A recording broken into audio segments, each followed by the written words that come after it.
wabarakatuh. Alhamdulillah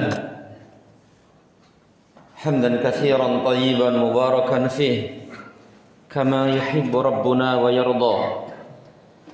Asyhadu an la ilaha illallah wahdahu la syarika lah wa asyhadu anna Muhammadan 'abduhu wa rasuluh. Allahumma salli wa sallim wa barik ala Muhammad wa ala alihi wa ashabihi ajma'in. Qala Allah Ta'ala ya ayyuhalladzina amanu taqullaha haqqa tuqatih wa la tamutunna illa wa antum muslimun. Thumma amma ba'd. Ayyuhal ikhwah, a'azzani Allah wa iyyakum, ikhwani wa akhwati fillah, rahimani wa rahimakumullah. Para bapak ibu sekalian dan saudara-saudariku sekalian yang saya hormati dan yang saya muliakan. Pertama, segala puji hanya milik Allah tabaraka wa ta'ala.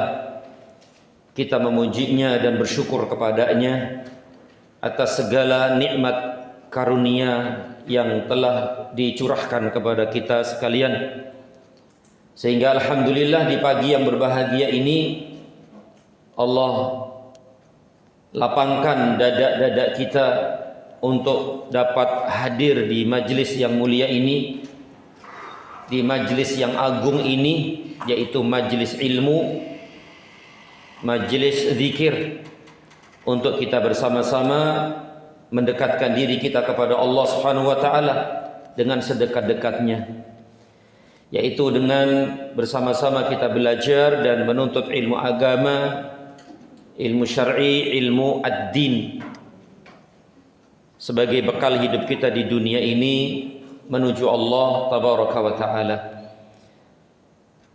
Semoga Allah Subhanahu wa taala merahmati, memberkahi dan meridai pertemuan dan majlis kita ini. Amin ya rabbal alamin. Tidak lupa salawat dan salam senantiasa tercurah terlimpah kepada junjungan Nabi besar kita Muhammad sallallahu alaihi wasallam.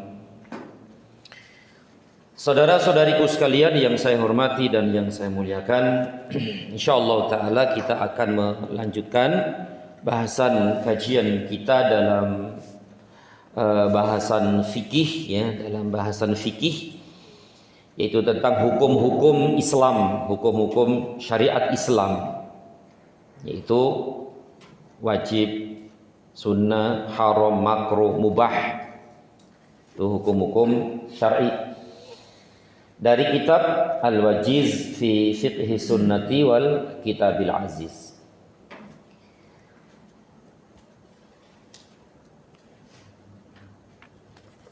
Telah kita bahas ya sebelumnya tentang harta-harta yang wajib dikeluarkan zakatnya, termasuk nisabnya, ya, nisabnya dan yang lainnya, emas, perak, ya, binatang-binatang ternak, hasil panen dan seterusnya. Alhamdulillah semua sudah kita baca dan sudah kita jelaskan. Dan sekarang kita lanjutkan pasal berikutnya, yaitu masarifuz zakah, yaitu orang-orang yang berhak mendapatkan zakat. Kalau di sini sasaran pembagian zakat, berarti siapa-siapa nih yang berhak mendapatkan harta zakat ini. Dan insya Allah masalah ini kita sudah tahu, sudah paham insya Allah. Sebagaimana firman Allah dalam surat At-Taubah ayat 60, Allah berfirman, innamas sadaqatu lil fuqara'i wal masakini wal 'amilina 'alaiha wal mu'allafati qulubuhum wa fir riqabi wal gharimina wa fi sabilillahi wa ibnis sabil faridatan minallah wallahu alimun hakim. Artinya, Sesungguhnya zakat-zakat itu, sesungguhnya sodakoh itu. Nah, kalau di sini kan innamas sodakotu, sodakoh. Maksud dari sodakoh di sini adalah sodakoh wajib. Dalam hal ini adalah zakat. Nah, gitu ya. Sesungguhnya zakat-zakat itu hanyalah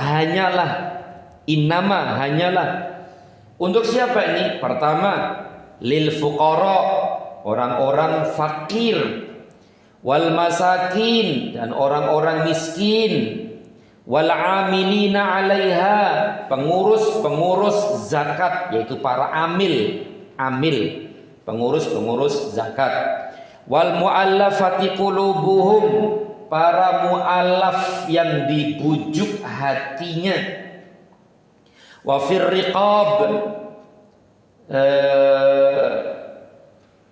untuk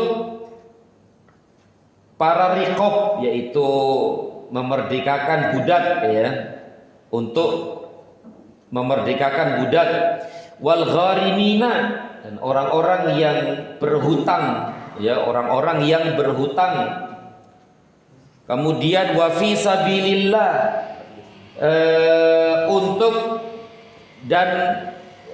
untuk di jalan Allah, wa banis sabil, dan orang-orang yang sedang dalam perjalanan. Ada berapa ini? Berapa asnaf? Berapa jenis? Ma'ruf 8. Ya, 8 ya. 8. Faridatan minallah, sebagai suatu ketetapan yang diwajibkan Allah. Wallahu alimun hakim, dan Allah Maha mengetahui lagi Maha bijaksana. Ayat ini jelas menunjukkan siapa-siapa saja yang berhak mendapatkan zakat, dan yang menentukan itu adalah langsung dari Allah Subhanahu wa taala. Langsung dari Allah. Siapa-siapa ini? Langsung dari Allah. Bukan dari siapa-siapa, dari Allah langsung. Dan Allah itu adalah Maha Adil. Allah mengetahui segala sesuatu. Allah mengetahui apa-apa yang ada di dalam hati dan seterusnya. Tentu Allah lebih tahu daripada manusia. Bahkan Allah lebih tahu daripada diri kita sendiri. Tentu Allah lebih tahu, ya. Jadi sekali lagi, 8 asnaf ini, orang-orang yang berhak yang menerima zakat ini, Allah yang menentukan, Allah yang menetapkan dari atas langit yang ke-7. Sah? Nah, dari atas langit yang ke-7. Nah, di sini penulis hafizahullah taala membawakan perkataan Ibnu Katsir tentang ayat yang mulia ini. Makanya di sini ada pembahasan, atau di sini penulis membawakan perkataan Al-Imam Ibnu Katsir rahimahullah dalam tafsirnya, tafsir Ibnu Katsir. Apa kata beliau?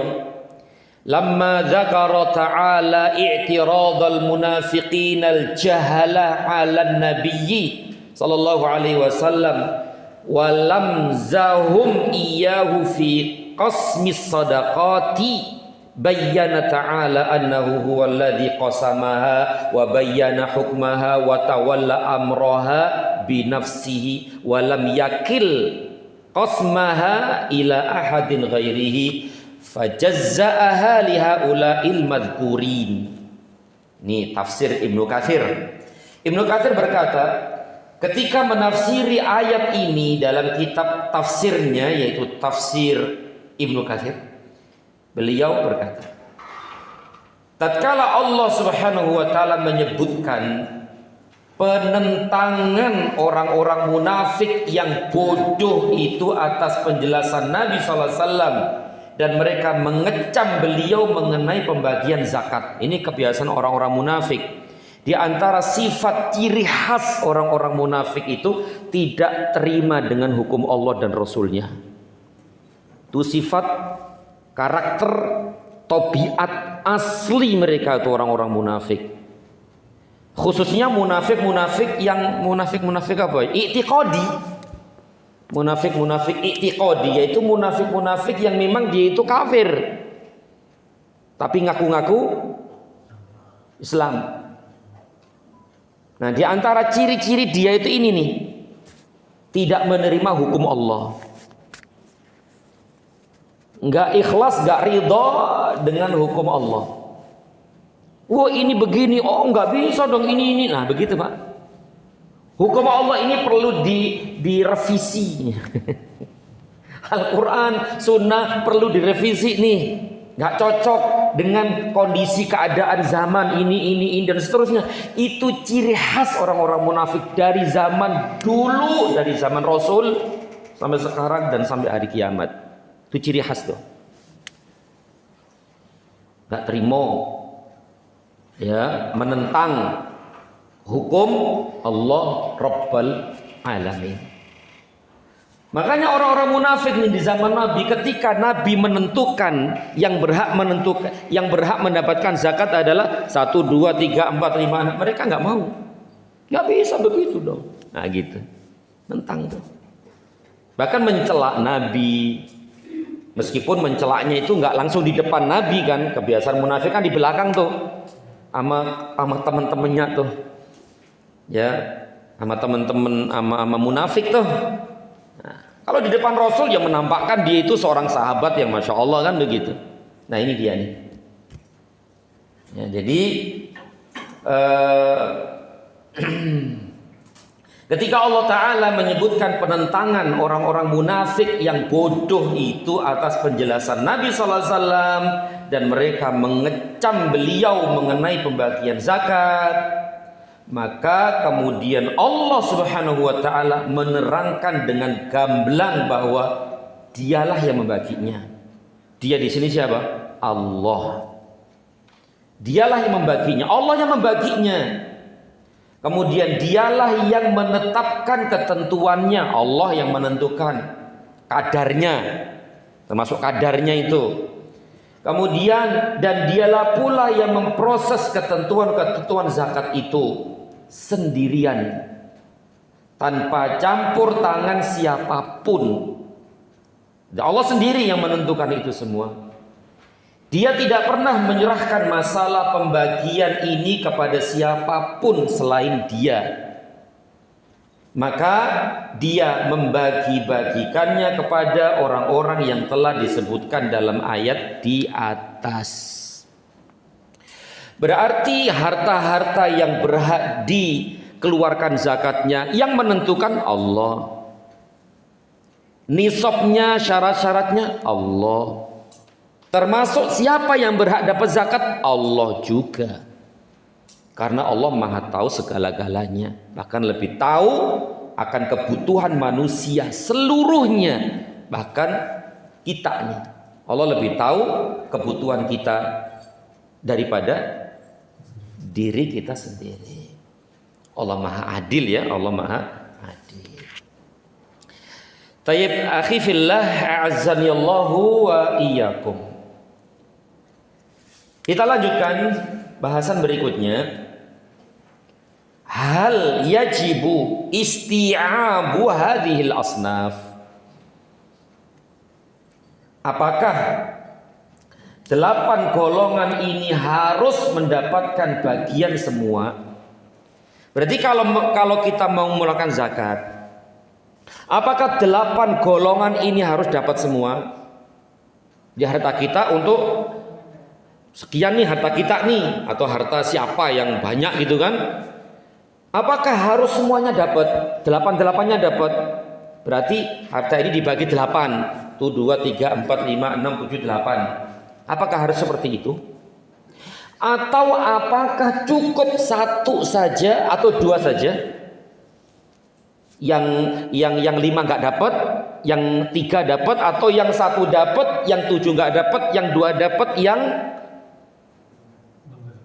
6, 7, yang 6 nggak dapat, begitu. Nah itu dia, itu diperselisihkan oleh para ulama. Makanya penulis berkata, hafizahullah, berkata Ibnu Katsir,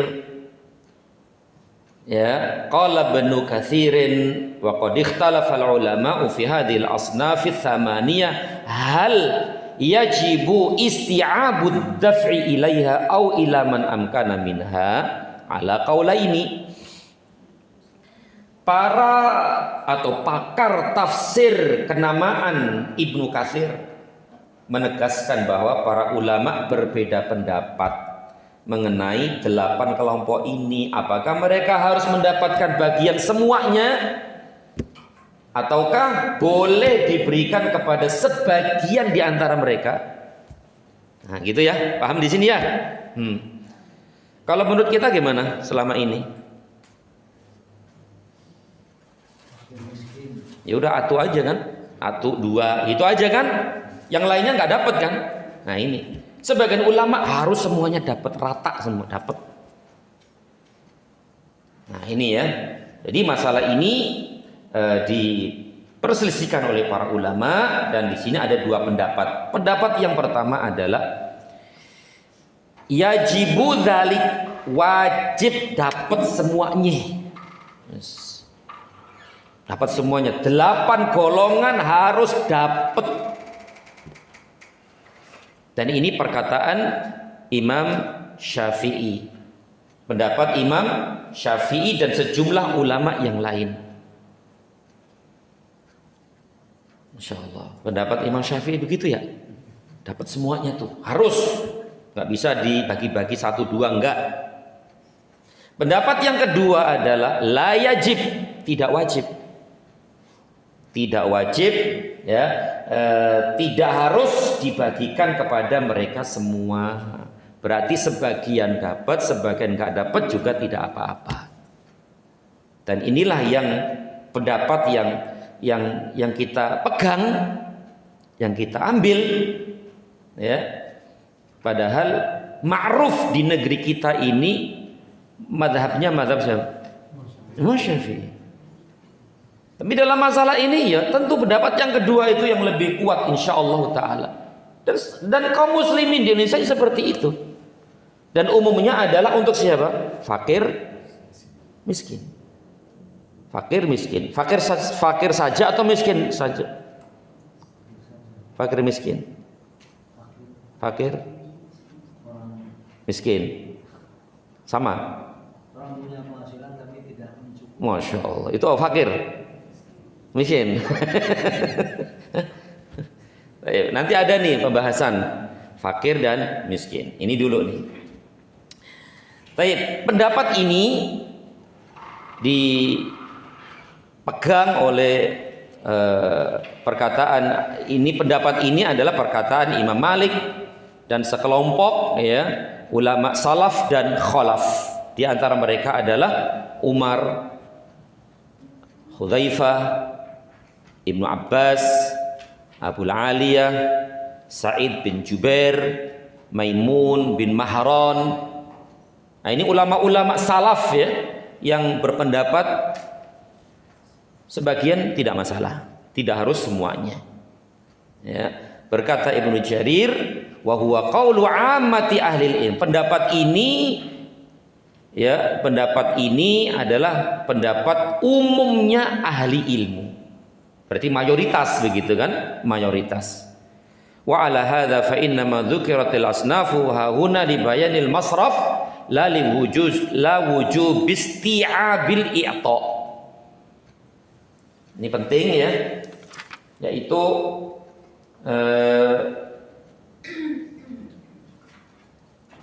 berkata siapa ini? Abdul Azim bin Badawi menyebutkan semua kelompok yang berhak menerima zakat di sini hanyalah untuk menjelaskan. Berkata Ibnu Jarir ya di sini di kitab aslinya ini disebutkan perkataan Ibnu Jarir. Kalau di sini siapa ini?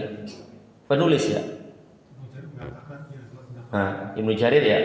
Ibnu Jarir mengatakan ini adalah pendapat mayoritas ahli ilmu. Oleh karena itu penulis ini menyebutkan semua kelompok yang berhak menerima zakat ini di sini hanyalah untuk menjelaskan pengertian masing-masing kelompok. bukan karena keharusan memberikan zakat itu kepada suami, kepada semuanya. Jadi ayat ini hanya menyebutkan kelompok-kelompok yang berhak menerima zakat. Bukan semua harus dapat zakat dalam satu waktu, enggak. Jadi inilah pendapat yang kuat, ya, pendapat yang rajih insyaallah taala. Jadi kalau kita mengeluarkan zakat ya cukup satu kelompok, satu golongan sudah cukup, tidak masalah, tidak harus semuanya. Dan kalau kita mencari semuanya susah lah. Susah ya? Susah banget lah. Dan hampir nggak ketemu. Ibnu Sabil misalnya. Ibnu Sabil misalnya orang yang kehabisan bekal di jalan. Nyarinya gimana? Taruh di situ pengumuman gitu. Ya enggak, susah lah nyari. Apalagi di zaman sekarang ini kan semua serba mudah. Kalau dalam dulu sih oke. Dulu itu gampang. Dulu kan jalannya kan pakai onta atau jalan kaki, ketahuan nih, ketahuan. Sekarang susah. Begitu ya. Alhamdulillah. Baik, kita lanjutkan akhi. Kemudian penulis hafizahullah menyebutkan beberapa atau rincian siapa-siapa saja tadi yang berhak mendapatkan zakat. Siapa ini? Yang pertama nih, fuqara. Fuqara di sini fakir. Fakir itu fakir. Orang nggak punya penghasilan. Kalaupun punya penghasilan tidak mencukupi sampai setengah dari kebutuhannya aja nggak cukup gitu loh untuk itu. Itu namanya fakir. Kalau miskin masih mending ya, miskin mending. Miskin itu ya punya penghasilan dan cukup, tapi tidak lebih. Itu miskin. Jadi cukup. Bahkan kadang-kadang ya kurang-kurang dikit gitu loh. Tapi tidak sampai lebih. Terus gampangan nggak iso nabung gitu loh ya. Nggak bisa nabung. Ini miskin. Jadi fakir lebih parah daripada miskin. Makanya fakir itu adalah orang yang sama sekali tidak memiliki penghasilan yang bisa menutupi kebutuhan mereka. Kalaupun punya penghasilan, tidak bisa memenuhi kebutuhan lebih dari separuh. Lebih dari separuh itu namanya fakir. Berarti ini ya makanya disebutkan nomor satu fakir, karena sangat butuh banget kan, gak punya penghasilan sama sekali. Karena ini karena itu ya wallahu a'lam. Tayyib, dari Ibnu Umar radhiyallahu anhu, dari Ibnu Umar Amr Ibnu Amr, dari Ibnu Amr bin As radhiyallahu anhu bahwa Rasul sallallahu alaihi wasallam bersabda, la tahillus shadaqatu li ghaniyyin wala lidzi mirratin sawiyyin. Zakat tidak halal bagi orang yang kaya. Nggak halal. Berarti kalau kita mengeluarkan zakat dan diberikan kepada orang yang kaya, maka harus mengulangi zakatnya. Diambil lagi nggak? Salah Pak sampean kan sugih nggak? Ambil lagi. Ya dipendung kan. Ya enggak lah, dia biar saja, mudah-mudahan itu pahala sedekah biasa kan gitu. Atau hadiah begitu. Maka zakat dia tidak sah. Harus mengulangi kembali. Berarti seakan-akan belum zakat. Maka harus mencari orang miskin atau fakir untuk dikasih itu. Karena tidak halal kan? Tidak halal zakat itu untuk orang kaya. Dan tidak pula bagi orang yang sehat dan kuat. Sehat, kuat. Ya. Sehat dan kuat. Begitu juga penulis hafizahullah ta'ala membawakan hadis lagi nih dari Ubaidillah bin Adi bin Khiyar. Sesungguhnya rajulaini akhbarahu annahuma atayan nabiyya sallallahu alaihi wasallam yas'alanihi minas sadaqah faqallaba fihima basarahu fara'ahuma jaldaini faqala in syi'tuma a'taitukuma wala hadda fiha li ghaniyyin wala li qawiyyin muktasib. Artinya nih, saya bacakan artinya. Ada dua orang sahabat mengabarkan kepadanya bahwa mereka berdua pernah menemui Nabi sallallahu alaihi wasallam lalu minta zakat kepadanya. Maka Rasulullah sallallahu alaihi wasallam memperhatikan mereka berdua dengan seksama dan Rasulullah sallallahu alaihi wasallam mendapatkan mereka sebagai orang-orang yang gagah. Orang-orang yang kuat, orang-orang yang tegar gitu. Kuat. Artinya kuat apa? Kuat fisik. Kuat kerja, kuat cari nafkah. Ternyata orang yang minta-minta itu, minta zakat, ternyata orang seperti itu. Kemudian Rasul Shallallahu Alaihi Wasallam bersabda, jika kamu berdua mau, akan saya beri kamu.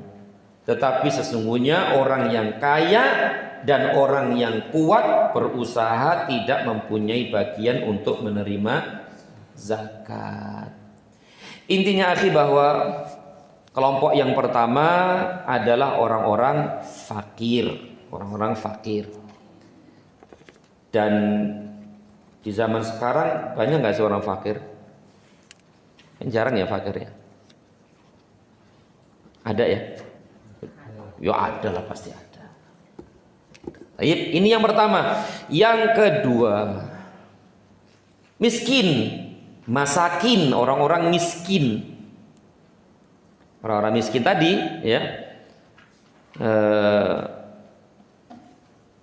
orang yang punya penghasilan tapi ya pas banget ya, pas, atau bahkan kadang-kadang kurang juga ya, pas, atau mungkin kurang-kurang sedikit begitu, tapi punya penghasilan kan gitu, punya penghasilan yang tetap. Dalilnya mana ini? Dalilnya adalah dari Abu Hurairah radhiyallahu anhu bahwasanya Rasul sallallahu alaihi wasallam bersabda, "Laisal miskinu bihadat tawaf alladzi yatufu 'alan nas." Ya Allah, bukanlah orang-orang miskin itu orang yang berkeliling di antara manusia. Nah gitu ya, itu bukan miskin itu. Yang sono minta-minta itu bukan miskin itu. Hakikat miskin bukan seperti itu. Yaitu orang miskin itu bukanlah mereka yang berkeliling minta-minta agar diberi sesuap, 2 suap makanan dan 1-2 biji kurma. Bukan itu miskin yang sebenarnya. Meskipun misalnya dia itu miskin, tapi hakikatnya dia tidak miskin. Kemudian para sahabat bertanya nih, wahai Rasulullah, kalau begitu siapa nih orang yang miskin itu? Siapa sebenarnya orang yang miskin sesungguhnya yang sebenarnya itu? Maka beliau menjawab, mereka adalah orang yang alladzi la yajidu ghinan yughnihi wa la yuftanu lahu fayutasaddaqu alaihi wa la yas'alun nasa syai'a. Mereka ialah yang hidupnya tidak berkecukupan dan dia tidak punya kepandaian untuk itu, lalu diberi sedekah. Dan mereka tidak mau minta-minta kepada orang lain. Jadi orang miskin yang sesungguhnya adalah orang yang tidak bisa mencukupi kebutuhannya karena fisiknya yang tidak mampu dia mencari nafkah. Tidak mampu tadi itu. Ya mungkin sakit atau mungkin ini itu. Kemudian dia meskipun dia butuh dan dia tidak bisa mencukupi kebutuhan keluarga hidupnya tuh, dia nggak mau minta-minta. Dia menyembunyikan kemiskinannya. Nggak mau minta-minta sama orang lain agar dikasih, enggak. Dia menjaga apa ya? Menjaga apa namanya? Menjaga harga diri, wibawa dan kehormatan. Jaga ya. Kalau yang namanya minta-minta itu pasti rendah dia. Dia akan diremehkan, dihina, direndahkan oleh manusia. Meskipun kadang-kadang dikasih, kadang-kadang nggak dikasih. Nah, tapi ini enggak nih, orang miskin tuh ya jaga gitu loh, nggak mau minta-minta padahal dia itu butuh banget. Maka sebenarnya orang seperti inilah yang berhak sebenarnya mendapatkan sedekah dan zakat. Orang-orang seperti ini. Makanya sebenarnya orang-orang orang-orang yang mampu itu harusnya mencari orang-orang kayak gini nih. Mencari orang kayak gini nih. Orang-orang yang nggak mau minta-minta, tapi sebenarnya dia itu butuh banget. Daripada yang minta-minta sana sini, meskipun dengan berbagai macam cara mereka minta-minta ya. Caranya macam-macam ya, Syekh. Macam-macam. Macam-macam dah pokoknya, guys, nggak karu-karuan dah, banyak banget lah. Ya. Kalau mereka masih tegar, masih kuat, ngapain dikasih? Nggak usah dikasih. Mereka sebenarnya mampu kok bekerja, tapi karena ya malas. Karena pinginnya langsung ketebluk gitu, dapat ketebluk apa ketebluk? Ketebluk apa? Langsung dapat banyak pinginnya gitu kan, nggak mau sehari segini kecil-kecil lah. Nah, ternyata minta-minta itu, masya Allah ya, ternyata ya suge-suge. Ya Syekh. Iya benar, yang minta-minta itu ternyata banyak itu. Coba aja buka tasnya itu, ternyata banyak di situ. Meskipun gocapan, goceng. Begitu, masya Allah. Ini nggak berhak untuk dikasih itu. Kita bukan berarti kita itu pelit ya untuk ngasih orang-orang seperti itu, minta-minta. Padahal badannya kuat minta-minta. Bukan berarti kita pelit ngasih. Oh cuma 2.000 nggak ngasih gitu kan ya? 1.000 nggak ngasih. Bukan masalah pelit. Ini kan harta-harta kita yang akan dimintai pertanggungjawaban gitu loh. Makanya harta kita nanti kan ditanya dari mana dan kemana kan? Masa kita berikan kepada orang-orang yang seperti itu? Nah, bukan masalah pelit dan bakhil kita, enggak. Karena ini meskipun 1 rupiah itu akan ditanya nggak sih? 50 perak misalnya, 50 perak. Sekarang kan minimal 100, nggak ada 100 nggak laku, kececeran di rumah. Ya 500 itu, meskipun 500 itu kan akan ditanya juga nggak sih? Ditanya oleh Allah. Masa kita nanti jawabnya gimana? Kasih orang kuat kan? Bukan masalah ini kita pelit, bakhil, enggak. Karena ini harta titipan Allah yang akan ditanya nanti di akhirat si Allah Subhanahu wa taala. Maka kita harus juga lihat-lihat nih siapa yang kita kasih gitu loh. Siapa yang kita kasih. Ya. Tapi kalau memang dia berhak ya enggak masalah juga ya, enggak masalah juga. Taib wallahu a'lam bissawab. Taib, inilah jenis kelompok yang kedua. Jadi miskin itu ada yang mengatakan orang yang punya penghasilan yang dapat memenuhi separuh, setengah atau lebih dari kebutuhannya, tapi tidak mampu memenuhi seluruh kebutuhannya. Berarti kalau kebutuhannya sebulan itu 1 juta, berarti dia kadang-kadang dapat 500, kadang-kadang 600 gitu. Atau mungkin pas banget 900 gitu. Ini gitu. Jadi baik itu dia dapat dari hasil kerja atau tidak. Nah ini miskin, berarti separuh lebih, mentok-mentok pas gitu. Kalau fakir kan di bawah setengah, bahkan kadang-kadang nggak dapat juga setengah, itu fakir. Jadi fakir lebih parah daripada miskin ya. Tapi ketika dua kata ini digabung, fakir miskin, itu definisinya berbeda kan gitu. Kalau dipisah Kalau dipisah berarti sama gitu. Misalnya saya sebutkan fakir miskin. Fakir miskin. Berarti fakir itu ini, miskin itu ini. Itu ya. Itu biasanya ini itu ya. Nah, itu. Kemudian kalau disebutkan miskin saja masuk di dalamnya fakir. Ini namanya dua kalimat yang kalau digabung maknanya berbeda, kalau dipisah maknanya sama. Kayak Islam dan iman. Islam dan iman. Fakir, miskin. Bir, takwa. Nah itu dua kalimat yang mirip-mirip gitu. Tapi kalau digabung nih beda. Islam, iman. Kalau digabung apa? Islam itu amalan-amalan dohir, iman, amalan-amalan hati. Tapi kalau disebutkan Islam saja masuk di dalamnya iman. Jadi kalau disebutkan Islam saja masuk di dalamnya amalan dohir dan amalan hati batin gitu. Tapi kalau disebutkan Islam iman beda. Paham? Termasuk fakir miskin nih. Kalau disebutin fakir miskin beda, ini fakir ini, miskin ini. Kalau disebutin miskin saja masuk di dalamnya fakir, atau disebutkan fakir saja masuk di dalamnya miskin. Begitu. Baik, kita lanjutkan.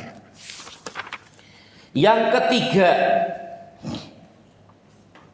wa ammal amiluna 'alaiha, nih kelompok ketiga yang berhak mendapatkan zakat adalah amil zakat. Amil zakat. Siapa amil zakat? Amil zakat itu orang yang mengurusi harta zakat yang ditunjuk oleh pemerintah. Itu namanya amil. Yang ditunjuk oleh pemerintah. Kalau di kita ada nggak sih amil? Banyak. Yang ditentukan, yang ditunjuk oleh pemerintah. Basnas.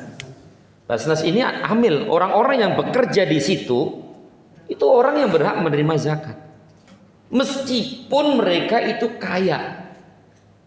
Kaya bukan kaya, kaya. Nah, kaya apa? Kaya. Itu berhak dia, meskipun dia kaya, ya kaya. Kendaraannya bagus-bagus dia dapat, bukan karena dia kaya, karena dia itu kerjaannya amil yang ditunjuk oleh pemerintah. Ya, jadi lembaga swasta atau lembaga negara yang diakui oleh pemerintah. Nah, salah satunya adalah Basnas ini, insyaallah taala. Nah, yang bekerja di situ berhak mendapatkan zakat. Dapatnya berapa? 2,5. 2,5, 2. Ya habis ntar. Ya tentu ini dikasih sama pemerintah, ditetapkan oleh pemerintah. Dia berhak dapat berapa itu dari zakat itu. Jadi tentu sesuai dengan apa namanya, jabatan ya saya. Sesuai dengan jabatan. Ya enggak sama lah ya, kayak gaji kan, maksud sama antara yang atas sama yang bawah ya kan beda. Sama, jabatan pun sama di sini. Enak jadi amil ya. Enak jadi amil. Tapi kan harus ada syarat-syaratnya. Dia itu harus muslim nih. Amil ini harus muslim ya. Kemudian sudah balik dia.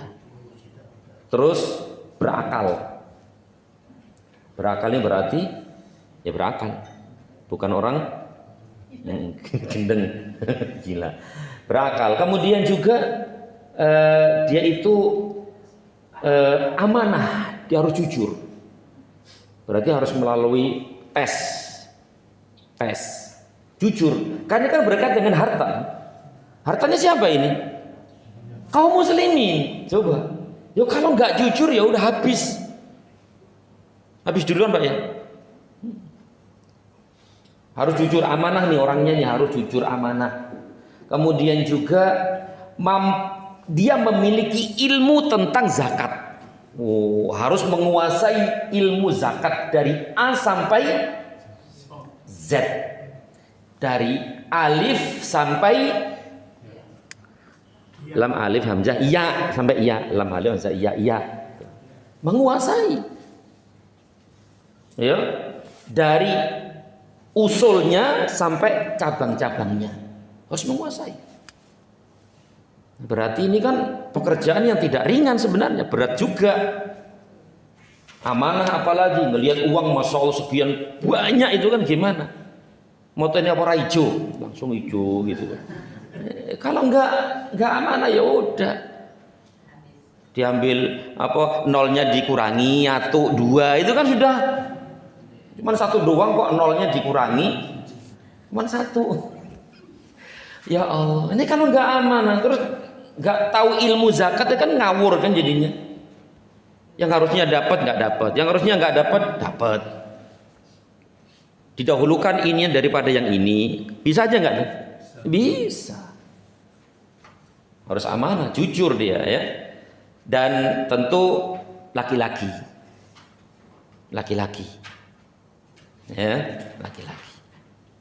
Ini syarat-syarat menjadi amil. Yang kita ya sebenarnya sih terpenuhi ya. Muslim, udah balik, berakal, laki-laki, amanah, punya ilmu tentang zakat. Terpenuhi ya. Tapi kesempatan nggak ada sih ya. Terpenuhi nggak ada kesempatan. Wallahu a'lam bissawab ya.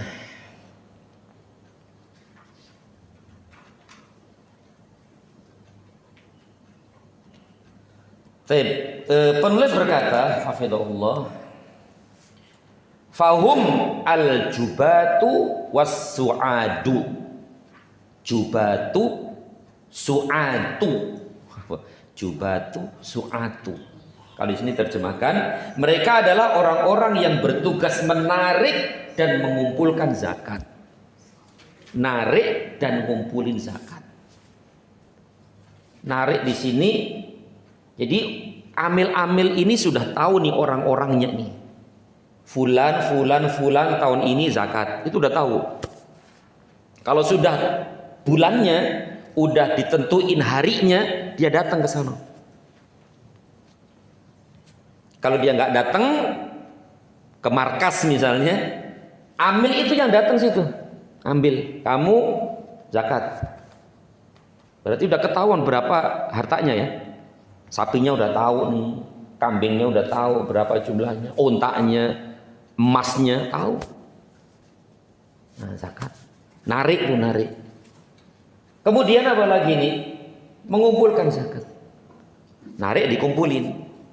Berarti gimana? Narik, kumpulin gitu ya.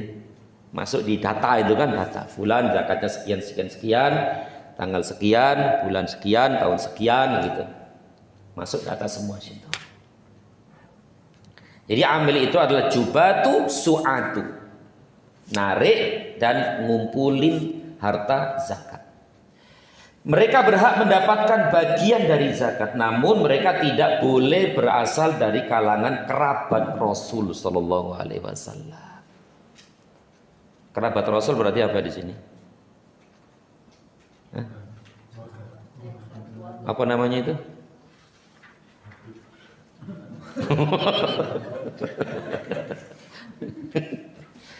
Iya, enggak, jangan kerungu wong akeh. Ahlul bait gitulah, ahlul bait gitulah, ahlul bait. Jadi namun mereka tidak boleh, berarti haram, nggak boleh haram, berasal dari kalangan kerabat Rasul Sallallahu Alaihi Wasallam yang haram menerima zakat. Karena ahlul bait itu haram menerima zakat, sebagaimana sudah kita ketahui bersama. otomatis nggak boleh jadi amil. Kalau amil kan dapat zakat. Nah, gitu. Maka tidak boleh bagi kerabat Rasul, keluarga Rasul, ahlul bait Rasul menjadi amil khususnya dan menerima zakat pada umumnya. Kenapa, akhi? Kenapa tidak boleh menerima zakat? Karena zakat itu adalah kotoran-kotoran manusia. Kotoran-kotoran manusia. Ausakhun nas. Tapi dalilnya mana? Bahwa mereka tuh keluarga Rasul, ahlul bait Rasul itu tidak boleh menerima zakat. Dari Abdul Muttalib bin Rabi'ah bin Harith annahu talaqa huwa wal Fadl bin Abbas yas'alani Rasulullah sallallahu alaihi wasallam yasta'milahuma fi sadaqah ala sadaqati faqal inna sadaqata la tahillu li Muhammadin innama hiya awsakhun nas. Dari Abdul Muttalib bin Rabi'ah al-Harith bahwa ia pernah berangkat bersama Al-Fadl bin Al-Abbas. Siapa Al-Fadl ini? Anaknya Abbas. Iya. Iya kan? Al-Fadl bin Abbas. Berarti Al-Fadl anaknya Abbas. Sedangkan Abbas itu siapa? Paman Rasul.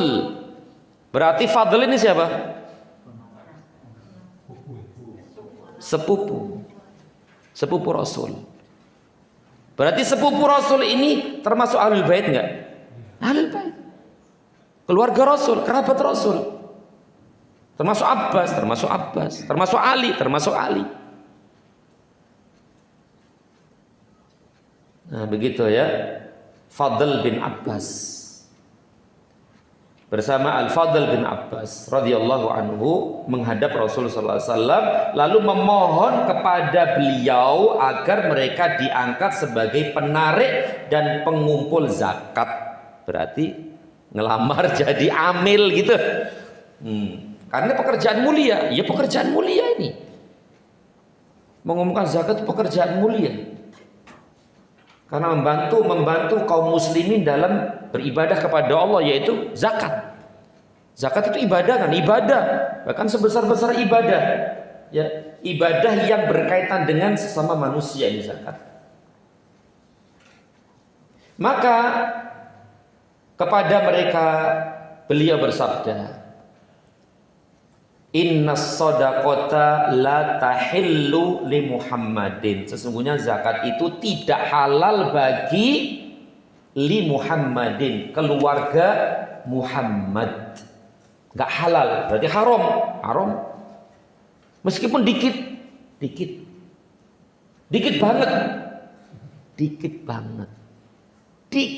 banget sekali, tetap tidak halal. Itu zakat. Tidak halal bagi keluarga Muhammad dan tidak pula bagi keluarga Muhammad. Karena zakat itu adalah kotoran manusia. Dalam kurung di sini untuk mensucikan diri manusia dari hartanya kan. Makanya zakat harta itu kalau enggak dizakatin kotor gitu loh, masih kotor. Masih ada haknya orang-orang fakir miskin. Berarti masih kotor. Nah, untuk membersihkan, mensucikan kotoran-kotoran itu ya dikeluarkan zakatnya. Berarti kotoran kan? Kotoran untuk membersihkan manusia itu sendiri. Berarti kotoran, nggak layak. Kenapa? Karena Muhammad adalah mulia, terhormat. Kerabat keluarga Rasul mulia dan terhormat. Nggak layak dapat kotoran-kotoran tadi itu.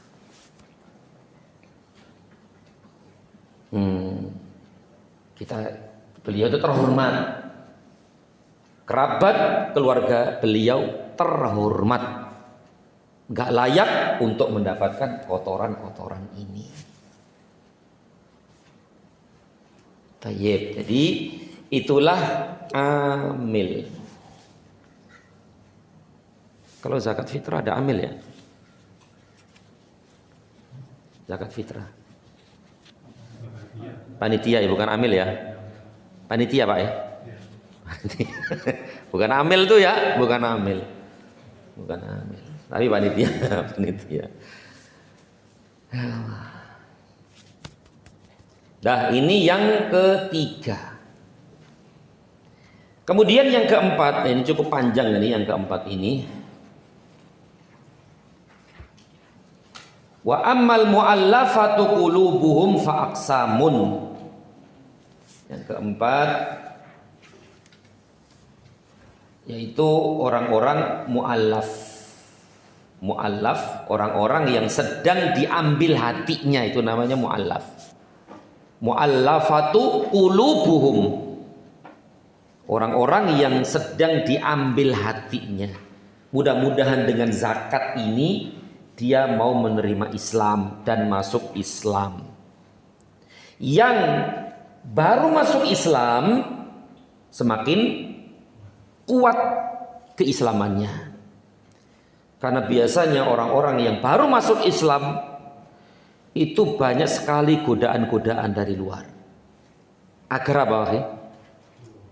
Agar apa? Balik lagi ke agama sebelumnya. Nah, maka orang seperti ini perlu disayangi dengan diberikan zakat. Ya, maka dengan zakat itu diharapkan kuat keislamannya dan keimanannya. Dan yang belum masuk Islam, mudah-mudahan segera masuk Islam. Intinya seperti itu. Ya.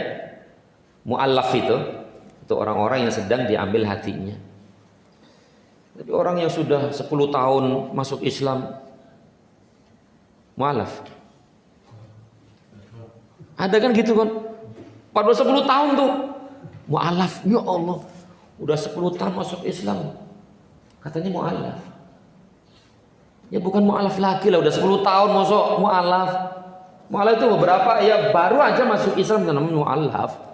Ya kalau udah 10 tahun, 15 tahun, 20 tahun, ya itu bukan mu'alaf lagi. Begitu. Baik, di sini disebutkan kelompok mu'alaf ini terbagi menjadi beberapa bagian. Ada berapa di sini? 1, 2, 3, 4. 4 bagian.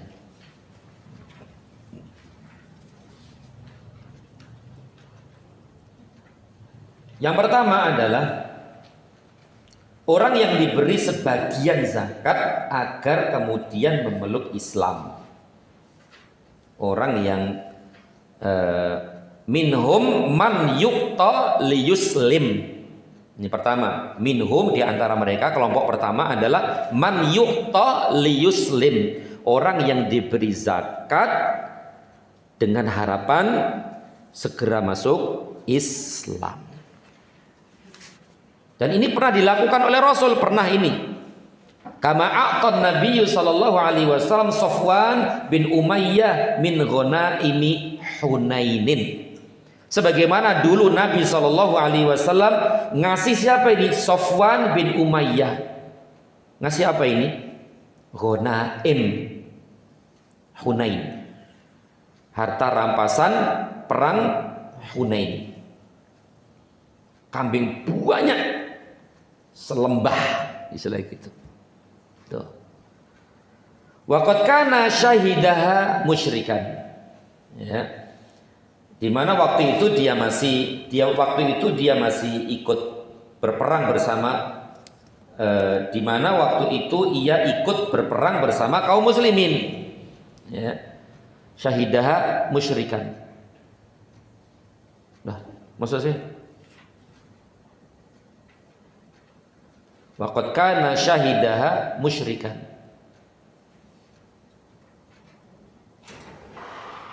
Waktu itu dia masih kafir gitu ya, belum masuk Islam ya. Kan ngasih kan berarti sebelum masuk Islam, supaya masuk Islam. Ini kok dimana waktu itu ia ikut berperang bersama kaum muslimin, berarti dia masih kafir memerangi kaum muslimin waktu itu dalam perang Hunain.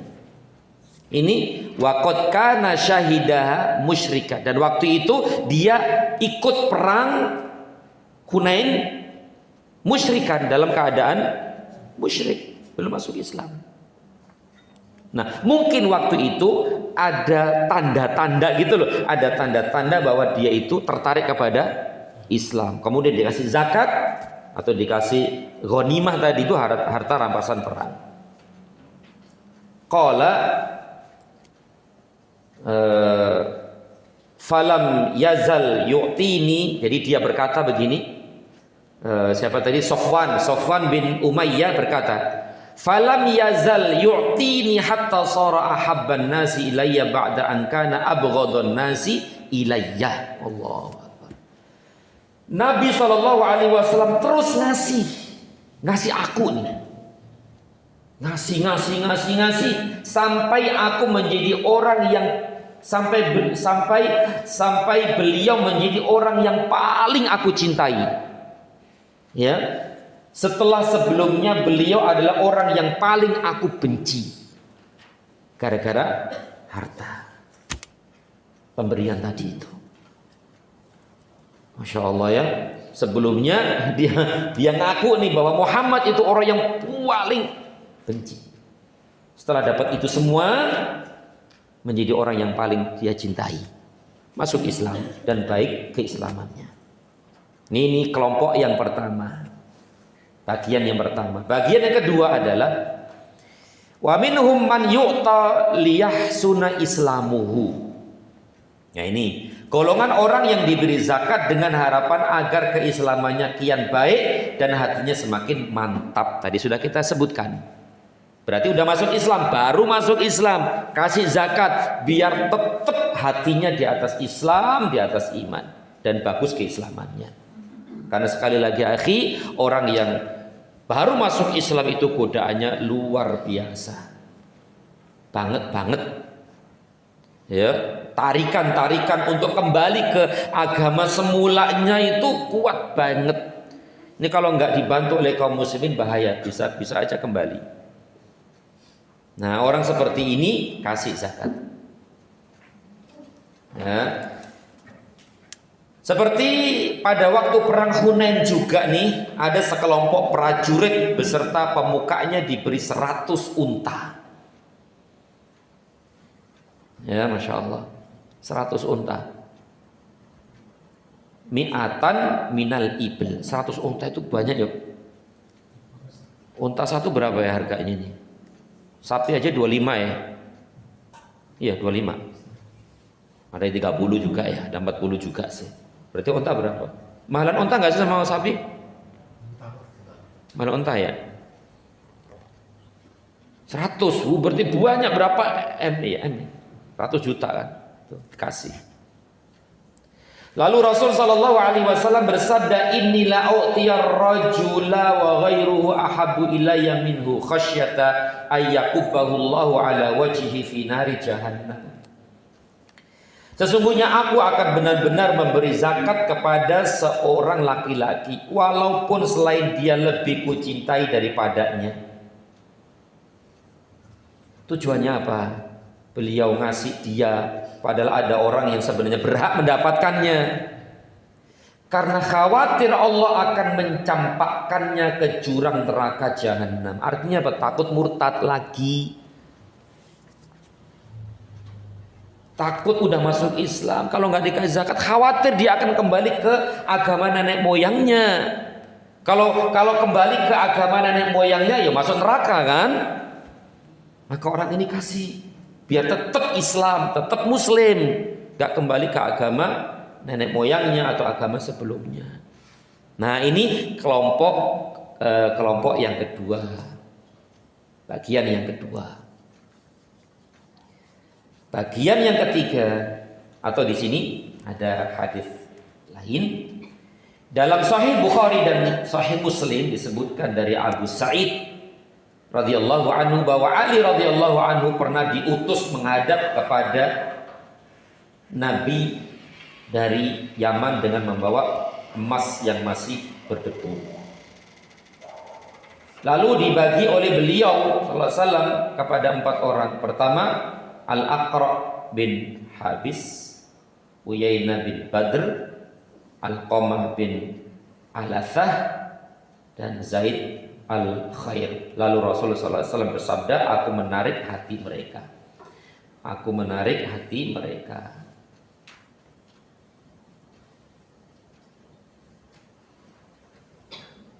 Baik. Yang ketiga kata beliau, wa minhum man yu'ta lima yurja min islami nudharaihi. Nudhara itu teman-temannya, serikat-serikatnya. Bagian ini ialah orang-orang mu'allaf yang diberi zakat lantaran rekan-rekan mereka yang masih diharapkan juga memeluk Islam.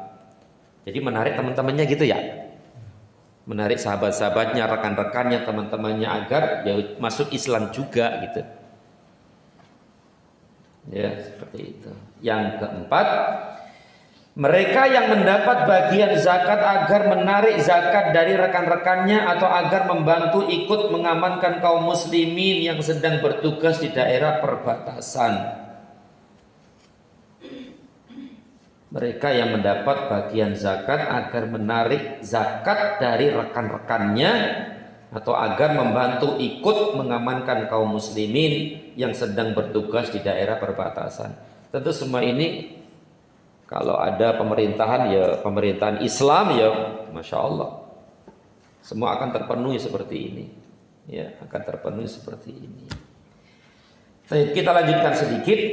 Apakah mu'allaf sepeninggal Nabi SAW masih berhak mendapatkan bagian dari zakat? Ini kan semua contoh-contoh yang terjadi di zaman Rasul. Sekarang ini masih enggak? Mu'allaf itu berhak enggak sih dapat zakat di zaman sekarang ini setelah Nabi meninggal? Di sini disebutkan. Ibnu Katsir rahimahullah mengatakan bahwa dalam hal ini ada perbedaan pendapat di kalangan ulama bahwa para mu'allaf tidak perlu diberi bagian dari zakat setelah beliau wafat. Kenapa? Karena Allah telah memperkuat agama Islam dan para pemeluknya, serta telah memberi kedudukan yang kuat kepada mereka di muka bumi dan telah menjadikan hamba-hambanya tunduk pada mereka. Nah, setelah Nabi meninggal, Islam kuat nggak sih? Kuat. Nah, sekarang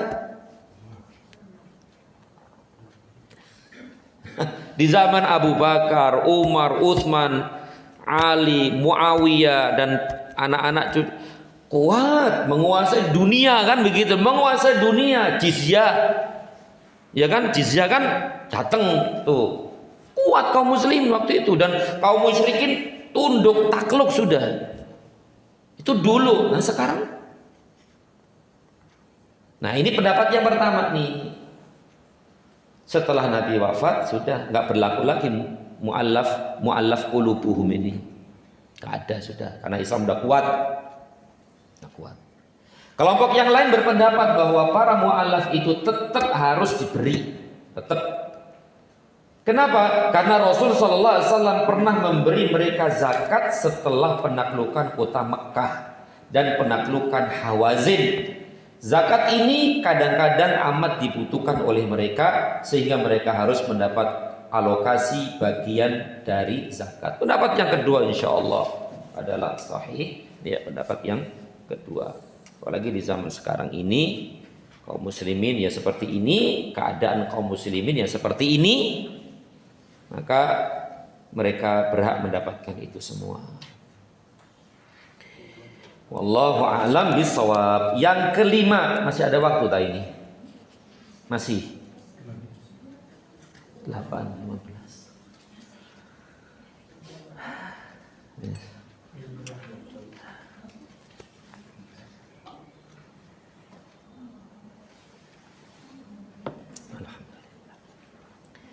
Yang kelima adalah rikob. Rikob itu kalau di sini orang atau untuk memerdekakan budak.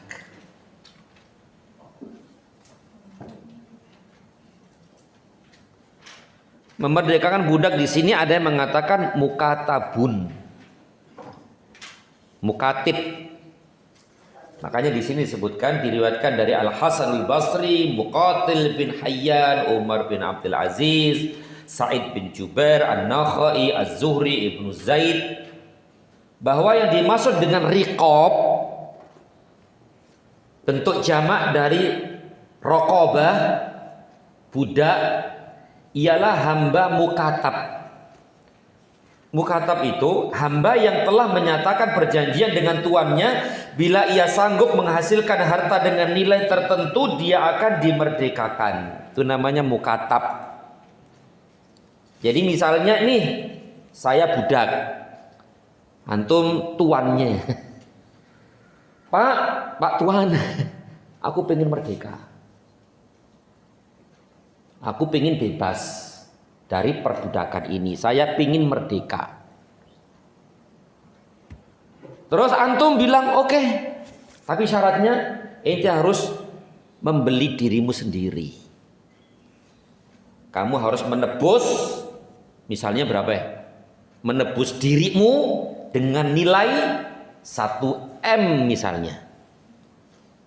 Ente harus nyari 1M untuk nebus dirimu sehingga menjadi merdeka. Akhirnya dia kerja siang, malam, pagi, petang, sore, banting tulang dibanting-banting ya. Kemudian keringatnya diperes-peres gitu. Kepala jadi kaki, jadi di kepala gitu kan. Bos, pokoknya penting untuk dapat 1M. Nah, budak seperti ini dapat zakat.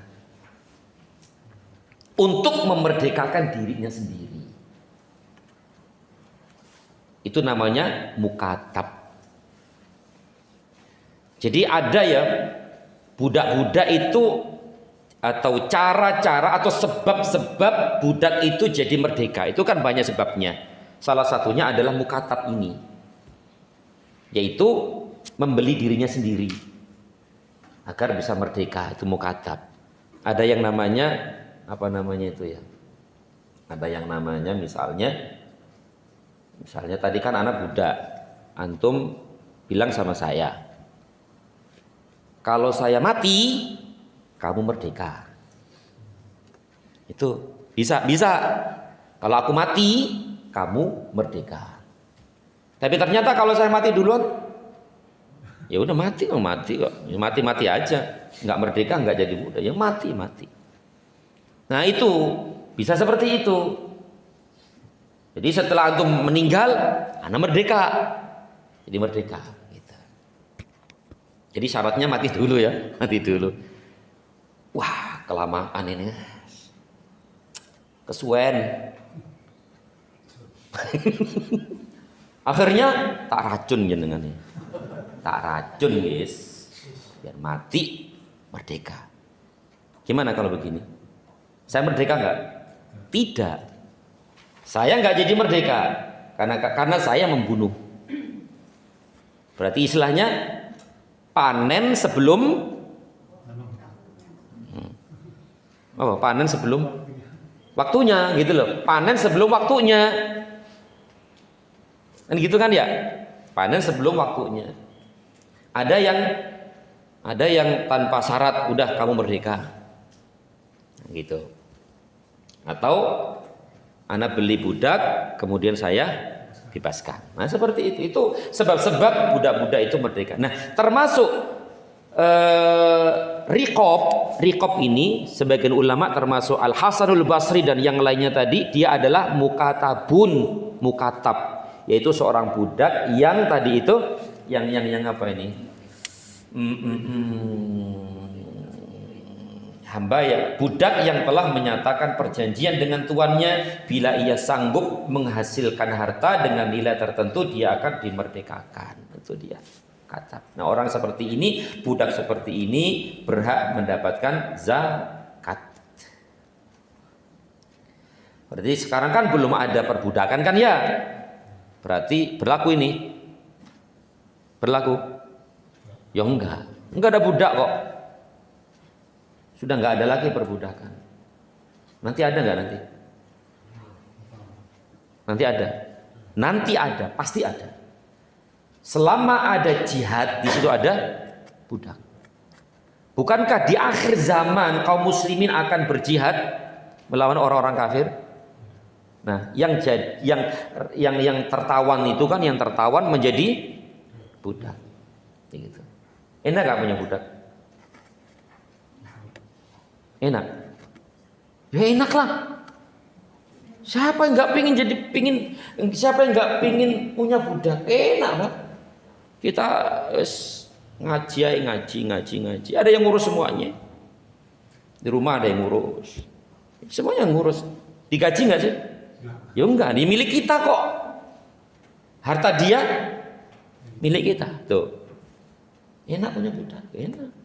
Kalau nggak punya duit, kita bisa dijual. Bisa jual. Jual budak boleh tuh. Enak. Nanti ada insyaallah taala. Bukan nanti kita masih hidup, udah mungkin anak cucu cicit jauh sana, itu mungkin ada nanti. Ada. Selama ada jihad di permukaan bumi ini, ada perbudakan. 5 ya. Oh masih ada ya. Masih banyak ya.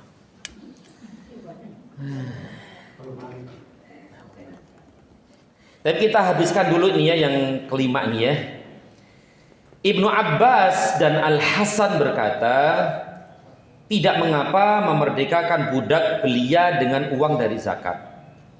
Ini juga menjadi pendapat madhab Imam Ahmad, Imam Malik, Imam Ishaq, yaitu bahwa kata riqab lebih menyeluruh maknanya daripada sekedar memberi zakat kepada hamba mukatab atau sekedar membeli budak lalu dimerdekakan.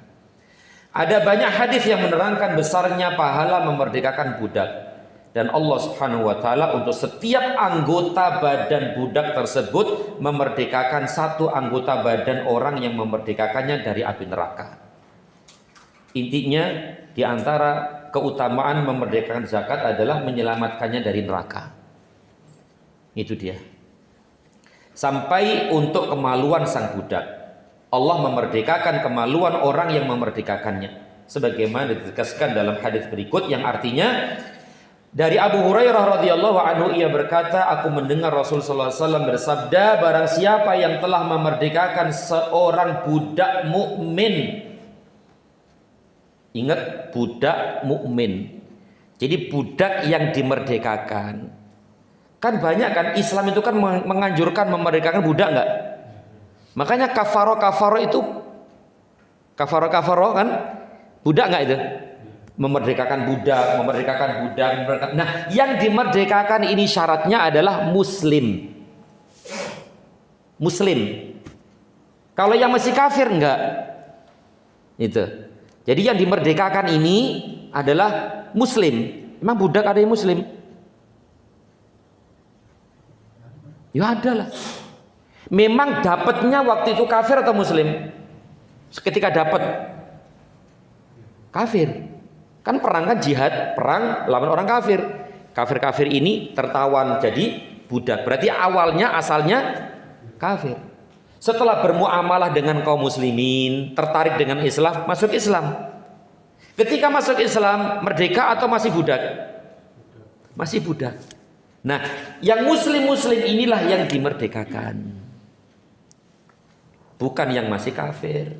Nih, sebagaimana hadis tadi ini, ya.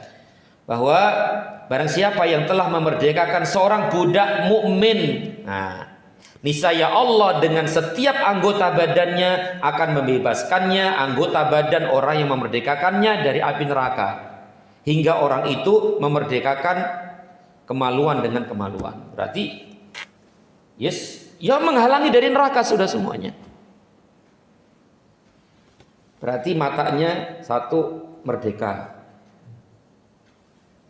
Yang memerdekakan matanya selamat dari neraka. Nah, telinganya satu, nih berarti budak ini merdeka telinganya, merdeka. Kemudian yang memerdekakannya telinganya terhindar dari api neraka dan seluruh tubuh bahkan sampai kemaluan tadi. Berarti besar banget pahalanya, banget pahalanya besar memerdekakan budak ini. Ya, baik. Kita lanjutkan sedikit lagi. Hal itu tidak lain karena balasan suatu amal perbuatan sejenis dengan amal yang dilakukan. Apa ini istilahnya? Al jaza'u min jinsil amal. Balasan sesuai dengan jenis amalnya. Artinya apa? Jenis amalnya adalah memerdekakan dari perbudakan. Ganjarannya adalah dia dimerdekakan dari api neraka. Begitu. Sesuai dengan jenis. Merdeka. Bebas. Itu. Ya.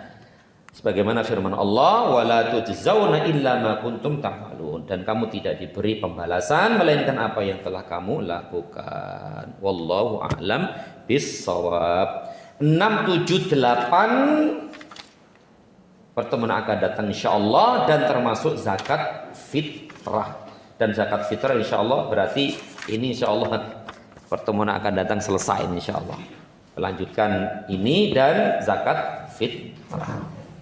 Wallahu a'lam bishawab. Demikian, semoga bermanfaat. Lebih kurang mohon maaf. Sallallahu ala Muhammad wa ala alihi washabbihi wasallam. Barangkali ada yang ingin ada yang usul ini, ada usul itu.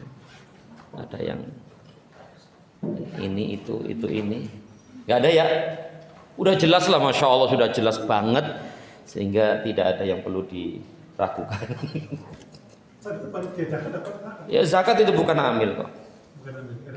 Kalau dia seorang miskin yang berhak menerima zakat, dapat. Dia dapat bukan karena dia itu panitia atau amil, bukan. Tapi dia dapat karena dia berhak, memang orang yang berhak dapat zakat, misalnya fakir atau miskin, maka dapat. Bukan dapat dari panitianya tadi. Yang saya tahu seperti itu. Tapi kenyataannya wallahu a'lam, kita nggak tahu. Tapi hukumnya seperti itu. Panitia kan capek, itu pahala kan, dia dapat pahala besar banget panitia itu, ya, besar banget pahalanya, tidak bisa dibandingkan dengan yang dia dapat gitu, enggak, pahalanya di sisi Allah lebih besar daripada yang dia dapat itu misalnya. Wallahu a'lam. Ya, masalah amil Ustaz, itu kan salah satu syarat yang ditunjuk oleh direstui, bisa ditunjuk atau bisa direkomendasi begitu. Nah, terus seperti kayak DKM, itu kan kita tidak tahu ilmunya para DKM itu, tapi dia sudah layak, sudah seperti biasanya memungut zakat. Satu, yang kedua, sekarang ini pemungut zakat itu bukan hanya itu saja, tapi juga dari sekolah anak-anak kita itu juga diambil juga, kemudian dari komunitas yang lain juga, dari kelurahan itu juga dimungut juga. Insya Allah. Ya. Iya benar betul. Iya. Terus? Nah itu jadi kalau kita seperti itu, apakah kita hindari, artinya kita bagi zakat sendiri saja? Cara mengeluarkan zakat itu bisa langsung ke orangnya, berarti kita datang langsung ke orang itu. Bisa diwakilkan, dan wakil ini tidak harus dari lembaga tertentu atau dari pemerintah langsung, enggak. Dari yayasan bisa enggak? Yayasan misalnya DKM atau apa tadi itu, sekolah, boleh saja, tidak masalah, asal kita yakin bahwa dia itu jujur, amanah, benar-benar harta saya ini yang kita keluarkan disalurkan kepada yang memang berhak. Tapi kalau misal ragu-ragu, wah kayaknya nggak jelas nih kan gitu, ya udah nggak usah, kita kasih langsung saja ke orangnya itu, orang yang berhak itu.